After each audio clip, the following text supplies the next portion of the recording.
다윗의 왕조로부터 진짜 왕이 오실 것이다 라는 것이고요. 그 다음에 아까 말씀드린 대로 두 번째 확실한 약속이 무엇이냐, 함께 읽어볼까요? 시작. 예수님이 오셔야 하기 때문에 그때까지 유다 왕조가 이어질 것이다 그랬어요.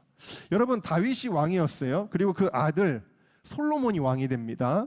자, 그리고 나서 솔로몬의 아들 르호보암이 또 왕이 됩니다. 그런데 솔로몬 때 너무 우상 숭배를 많이 해요. 그래서 하나님이 벌을 주시는데 어떻게 벌을 주세요? 나라를 쪼개시죠.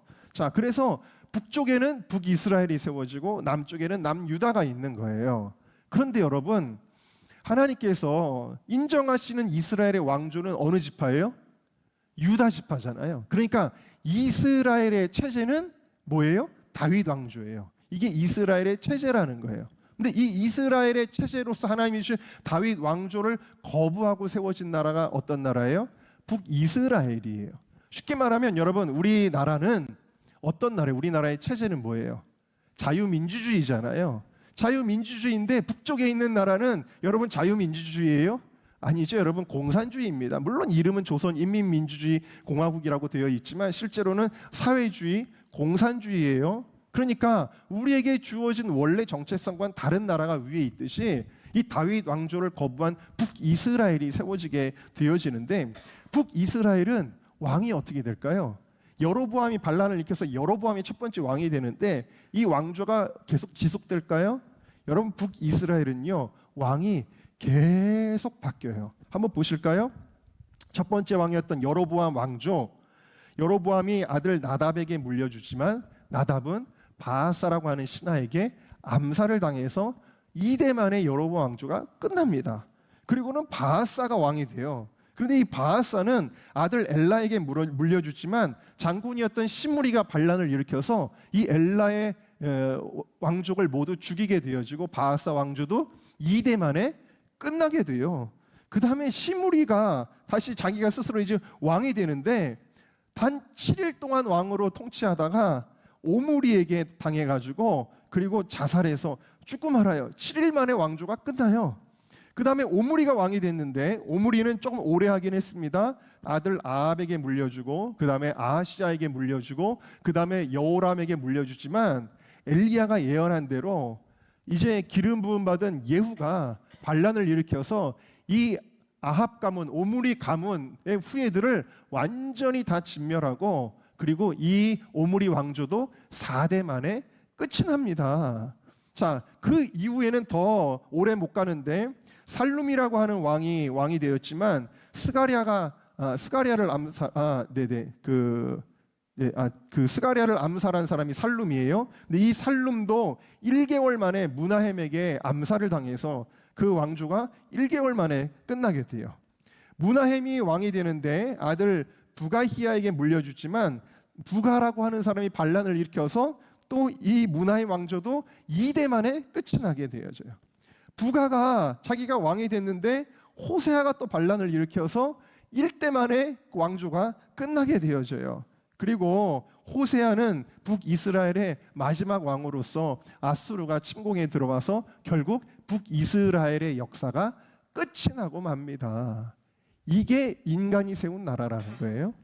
자, 그래서 북이스라엘은 5차례나 혈통이 바뀌었고 200년 동안 무려 19명의 왕들이 있었습니다.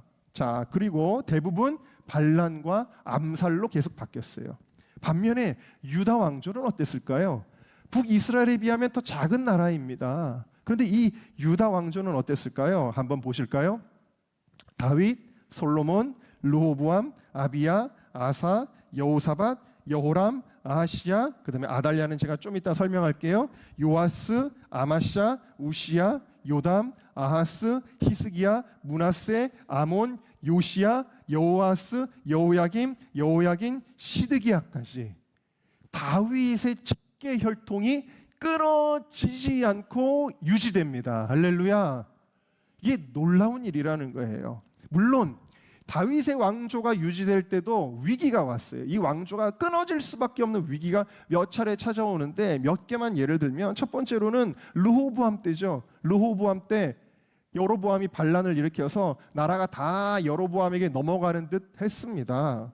그런데 열왕기상 11장 한번 보실까요? 자, 11장 우리 같이 한번 읽어보겠습니다. 시작. 그러나 내가 택한 내 종 다윗이 내 명령과 내 법도를 지켰으므로 내가 그를 위하여 솔로몬의 생전에는 온 나라를 그의 손에서 빼앗지 아니하고 주관하게 하려니와 내가 그의 아들의 손에서 나라를 빼앗아 그 10지파를 내게 줄 것이요 그의 아들에게는 내가 한 지파를 주어서 내가 거기에 내 이름을 두고자 하여 택한 성읍 예루살렘에서 내 종 다윗이 항상 내 앞에 등불을 가지고 있게 하리라. 이게 뭐냐면 선지자가 여로보암, 반란을 일으킨 여로보암에게 한 얘기인데 너에게는 10지파 줄 거야. 너의 반란은 성공했어라는 거예요. 너 북이스라엘 세우는 거 성공했어. 그런데도 불구하고 한 지파는 내가 남겨놓을 거야. 그게 어디에? 유다 지파는. 다윗의 후손들이 항상 내 앞에 등불을 가지고 있을 거야. 꺼지지 않을 거라는 거예요. 하나님이 이렇게 예언하신 대로 어떻게 돼요? 르호보암의 그 왕조가 살아남아요. 그래서 유다 왕국이 살아남게 됩니다. 이게 하나님께서 건지신 첫 번째 위기의 사건이었어요.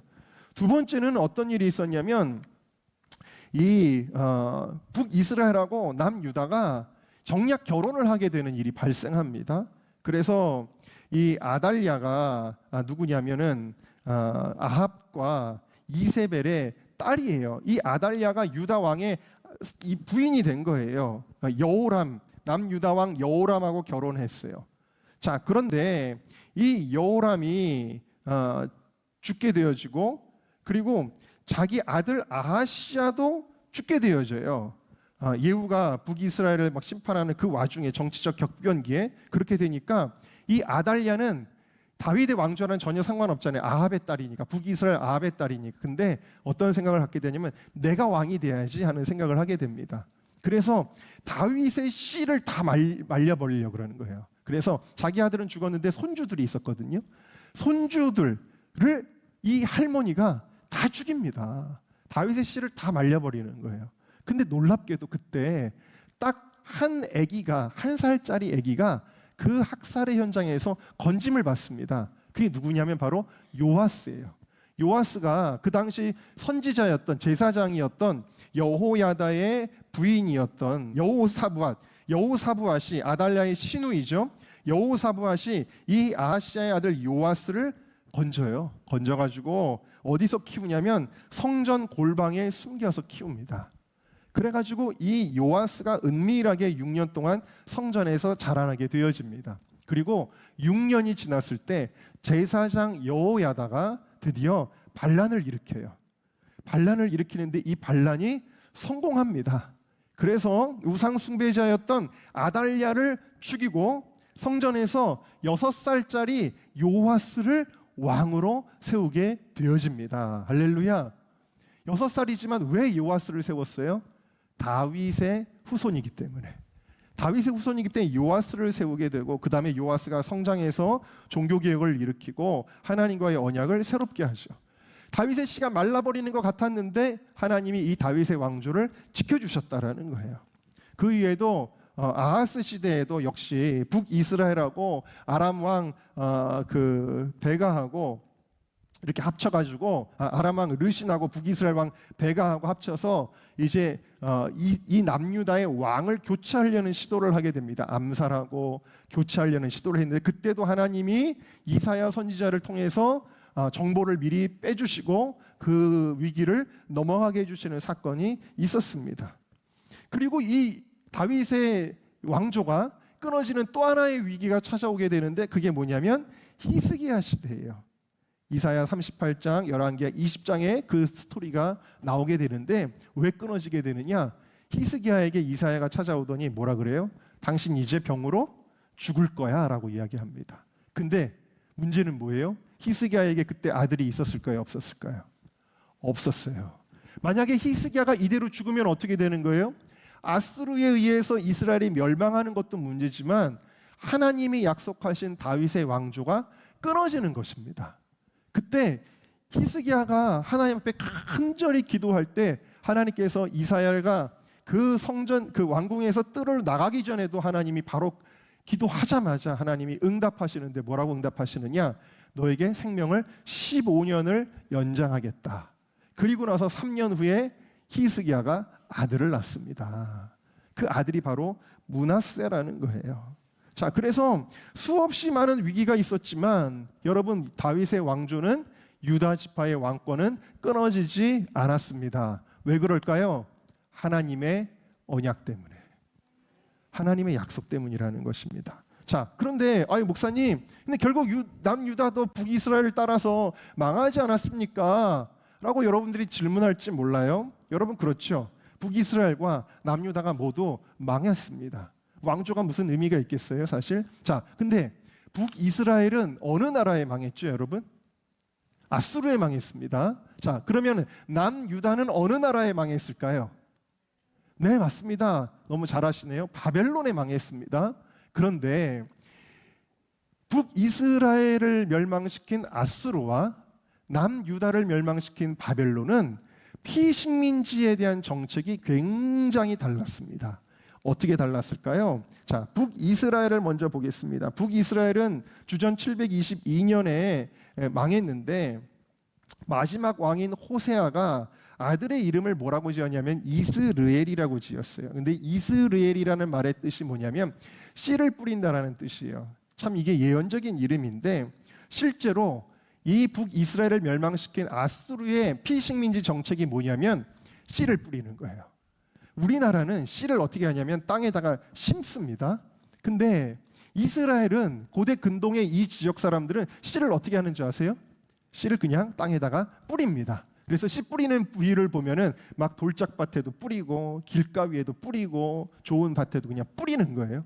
이게 뭘 가리키는 거냐면 아수르는 자기가 정복한 민족을 강제로 여러 군데에다 다 흩어버리는 정책을 짚었습니다. 그래서 민족의 정체성을 완전히 말살시키고 혼혈시키고 반대로 내가 정복한 땅이 있으면 거기다가 자기 민족 혹은 다른 민족들을 거기다가 이주시켜서 거기서 또 섞어버리는 정책을 했습니다. 그래서 여러분, 예수님 시대에 예수님이 사마리아로 지나가려고 그러는데 예수님이 사마리아로 가면 안 됩니다. 사마리아 여자랑 왜 대화하십니까? 그러잖아요. 왜 사마리아 사람들이 그때 그렇게 이스라엘 민족과 같은 동등한 대우를 받지 못했는 줄 아세요?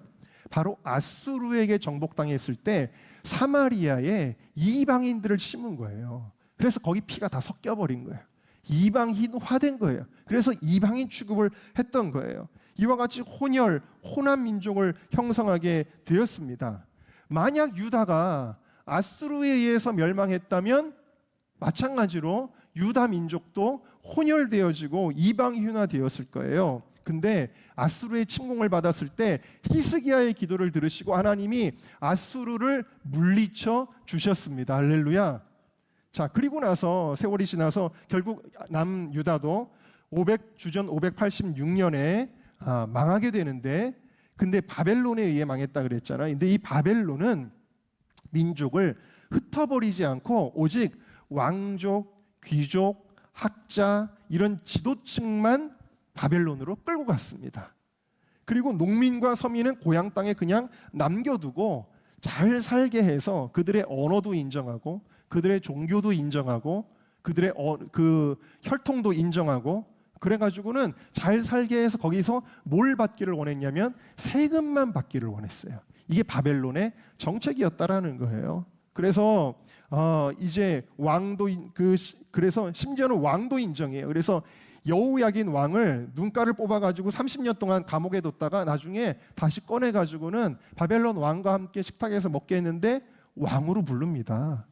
이 포로기에도 지도층을 인정을 해준 거예요. 그리고 아까 말씀드린 대로 지도층을 바벨론으로 끌고 갔는데 그때 끌려갔던 사람들이 누구냐면 다니엘과 세 친구 같은 그런 사람들이었다라는 것입니다. 그리고 바벨론으로 끌고 간 이 지도층 포로들을 네 지역에 공동체를 이루어서 살게 합니다. 그것이 뭐냐면 디아스포라라는 말이 거기서 나오는 거예요.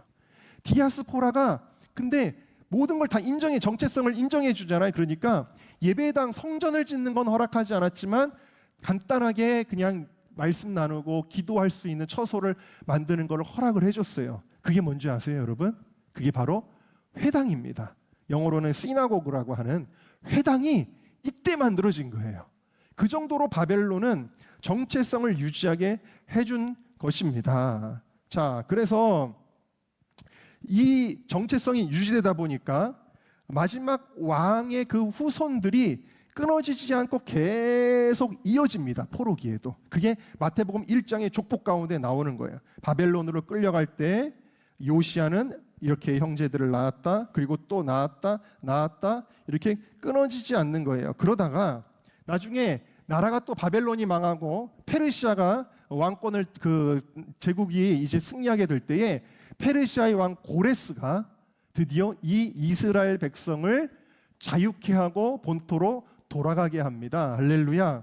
자, 그래서 이스라엘을 돌아가게 하고 결국에는 이제 그 유다 지파 가운데 누가 오시게 되는 거냐? 계속해서 마태복음 1장의 족보를 보면은 14절부터 16절까지 나오는데 계속해서 그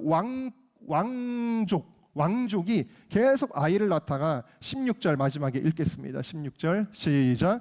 야곱은 마리아의 남편 요셉을 낳았으니 마리아에게서 그리스도라 칭하는 예수가 나시니라. 자, 제가 말씀드린 건 뭐예요? 다윗의 왕족이 안 끊어졌어요. 결국 누구에게까지 이어졌어요? 예수님에게까지 이어졌다라는 사실입니다. 할렐루야. 자, 그래서 유다 지파는 왕 중의 왕이신 예수님이 오시는 축복을 받은 줄로 믿습니다. 그리고 그 예수님을 믿는 우리들에게는 그 마찬가지로 여러분들이 하나님의 자녀이기 때문에 예수님의 자녀이기 때문에 왕족의 축복을 주시는 줄로 믿습니다. 그게 뭐냐? 베드로전서 2장 9절 말씀이라는 거예요. 같이 읽어볼까요? 시작. 그러나 너희는 택하신 족속이요 왕 같은 제사장들이요 거룩한 나라요 그의 소유가 된 백성이니 이는 너희를 어두운 데서 불러내어 그의 기이한 빛에 들어가게 하신 이의 아름다운 덕을 선포하게 하려 하심이라. 아멘. 함께 따라합시다. 왕 같은 제사장. 하나님이 여러분들에게 어떤 신분을 주셨다는 거예요? 유다 지파를 통해서 오신 예수님을 통하여 우리에게 왕 같은 제사장의 직분을 주신 줄로 믿습니다. 자, 그래서 여러분 다음 시간에도 비슷한 내용이 또 나올 수도 있겠지만 여러분 하나님은 말씀하신 것을 반드시 이루시는 분이십니다. 하나님은 언약하신 것, 약속하신 것을 반드시 성취하는 분이십니다. 자, 그래서 여러분들에게도 하나님이 주신 약속이 있다면 약속이 있는 줄로 믿습니다. 그 약속을 의심하지 말고 붙드시기를 주의 이름으로 축원합니다. 민수기 23장 19절 같이 읽을까요? 시작. 하나님은 사람이 아니시니 거짓말을 하지 않으시고 인생이 아니시니 후회가 없으시도다. 어찌 그 말씀하신 말을 행하지 않으시며 하신 말씀을 실행하지 않으시랴. 할렐루야. 하나님은 사람이 아니기 때문에 말해놓고 안 지키지 않는다라는 거예요. 야, 우리 언제 한번 밥 먹자 그러고든 그냥 잊어버리는 우리의 인간과 달리 하나님은 허투루 말씀하시는 법이 없다. 하나님은 야곱을 통하여 그 800년 전에 이 유다가 왕족이 될 것임을 예언하셨는데 그 800년 후에 정말로 다윗이라고 하는 왕이 나오게 되었고 그로부터 또 오랜 세월이 지나서 진짜 왕이신 예수님이 오시게 되었다. 할렐루야.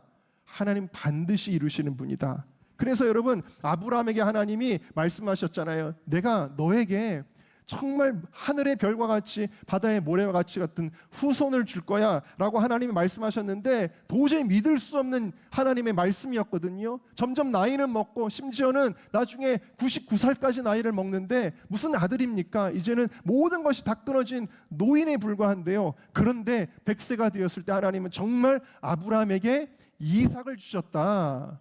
그런데 그것이 무엇으로 가능했느냐? 하나님의 약속도 중요하지만 아브라함의 믿음도 중요했다라는 거예요.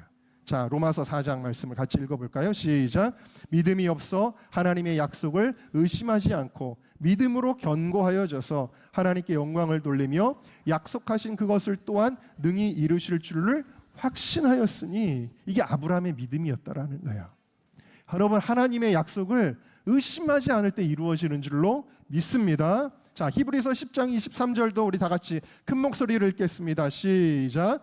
또 약속하신 이는 미쁘시니 도리의 소망을 움직이지 말고 굳게 잡을 것이요. 아멘. 그러니까 여러분이 가지고 계신 그 약속에 대한 소망을 끝까지 놓치지 마세요. 안 되나 보다. 에이, 포기하자. 그러지 말라는 거예요. 하나님은 미쁘시니 하나님은 신실하시니, faithful이라는 말은 변하지 않는다는 뜻이에요. 하나님은, 약속하신 하나님은 변하지 아니하시니 너희가 그 소망에서 움직이지 말아라, 굳게 잡아라라고 말씀하시는 것입니다. 여러분, 지난주에 수련회를 하는데 어떤 청년이 저한테 와서 목사님 나라가 너무 걱정이 돼요. 우리나라 잘못되는 거 아니에요? 막 그런 얘기를 해요. 근데 이제 이런 거를 묻는 질문에 어떤 거 있냐면 패배주의가 있어요. 아무리 우리가 예를 들어서 차별금지법을 반대하고 우리가 이 자유민주주의를 지키려고 하고 막 그래도 결국에는 다 넘어갈 거야. 결국엔 다 유럽이 그렇게 된 것처럼 다 결국에는 넘어가게 될 거야. 점점 반기독교적인 정서가 팽배해지고 그런 법들로 가득하게 될 거야. 그리고 우린 신앙생활하기가 지금 중국처럼, 지금 중국이 얼마나 어렵습니까? 여러분, 중국이 요즘에 예배드리기 전에 공산당 노래 먼저 부르라 그런대요. 그리고 CCTV를 여러 군데다 달아놓고 예배드리러 오는 사람들의 얼굴을 다 인식하고, 여러분 엄청난 핍박이 중국 교회에 있는데, 여러분 지금 우리 머릿속에 뭐가 있냐면 우리도 그렇게 될 거야. 결국에는 지금 열심히 막아보려고 하지만 결국에는 다 그렇게 될 거야라는 생각에는 뭐가 있어요? 패배주의가 있는 거예요.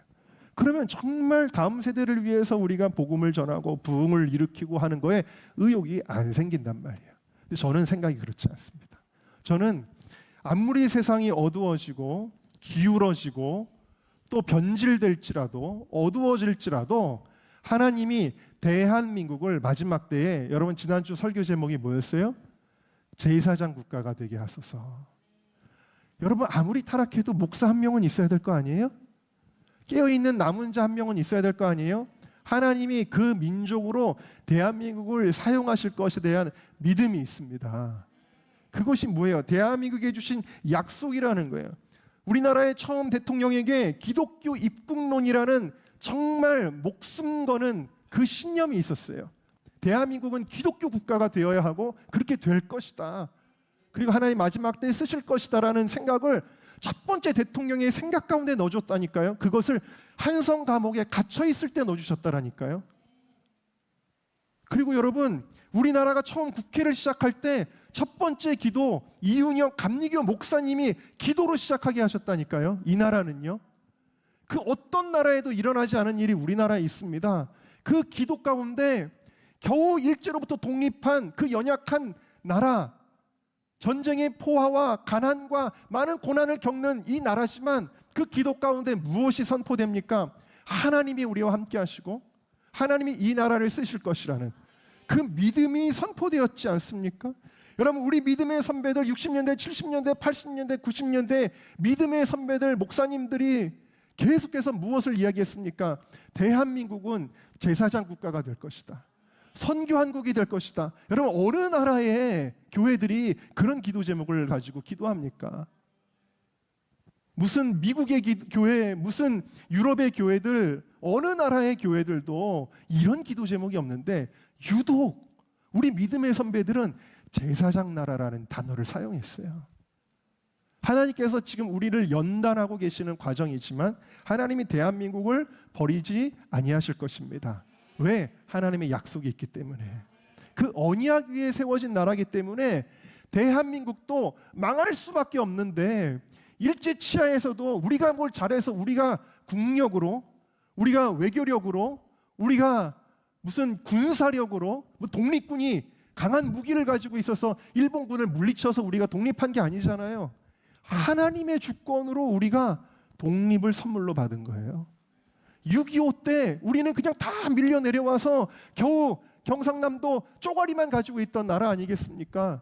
그런데 하나님께서 그런 나라를, 하나님이 여러 방면을 통해서, 사람들을 통해, 나라를 통해서 우리나라를 건져주시고, 그리고 가난 가운데도 우리나라를 부흥케 하시고 오늘의 대한민국을 만들어 주시고, 오늘 이렇게 우리가 예배드리고 있는 것, 이게 우연이 된 게 아니라 마치 유다에게 너에게서 규가 떠나지 아니하며 통치자의 막대기가 떠나지 아니할 것이라고 약속하셨던 그 약속 때문이다라는 거예요. 여러분, 하나님의 약속은 변치 않습니다. 하나님의 언약은 반드시 성취됩니다. 그러나 단 한 가지 조건이 있으니 우리가 믿음의 소망을 놓지 않는 것이다.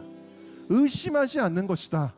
끝까지 믿음으로 승리하면 하나님의 약속을 이룰 것이니 여러분 모두가 나에게 주신 언약, 우리 가정에 주신 언약, 우리 자녀들에게 주신 언약, 우리 은정교회에 주신 언약, 그리고 이 나라에 주신 언약을 믿음으로 나아가는 저와 여러분들 다 되시기를 주님의 이름으로 축원합니다.